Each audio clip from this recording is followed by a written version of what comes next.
guys, good morning. May gagawin tayo dito. Si Lola. Saan po kayo? Tigisan po kayo. Kapalit. Yan, natubo niya daw to dahil patras siya. Nalanganin, out of balance. Natubod. Gasumubing ngayon po dito. Hindi katulad ng mga ibang ginagawa ko na-distribute sa list. Ito iba. Fracture ko. Yan o. May tumutunog ah. Saka pa parang lulugot siya. Yan yun. Yan. Pero ikakasting lang natin to. I-bone setting natin to. Kung nakaset na, tapos ikakasting ko na lang. Para may ganyan. Anak ko mong baby ganyang ego.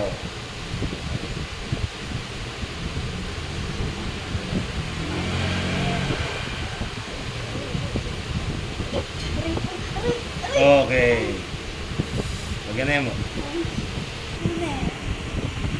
Yari na. Yari na. Tali ko na yung kanya po. Nakasting ko na. At least, patutubuhin muna natin yun. At least, katuwid kanina.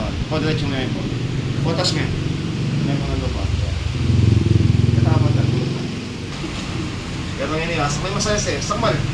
Sakmal eh. Sarami po. Ayan. Open. Mga sakmal. Sagal niya po. Sagal. Ha? Ayan. Sige. Sa check up na natin si nanay kung matatandaan nyo. Check up na natin siya. Ayan check up na natin siya.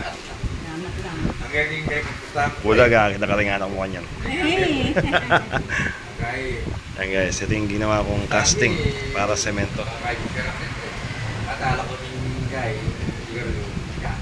Ayan o. Ha? Tuwid na siya guys. Tuwid na. Close open mga. Close open diretso. Okay guys. Ayan guys. Diretso na yung mga pinag. Sige, diretso. Okay. Close open. Okay. Okay.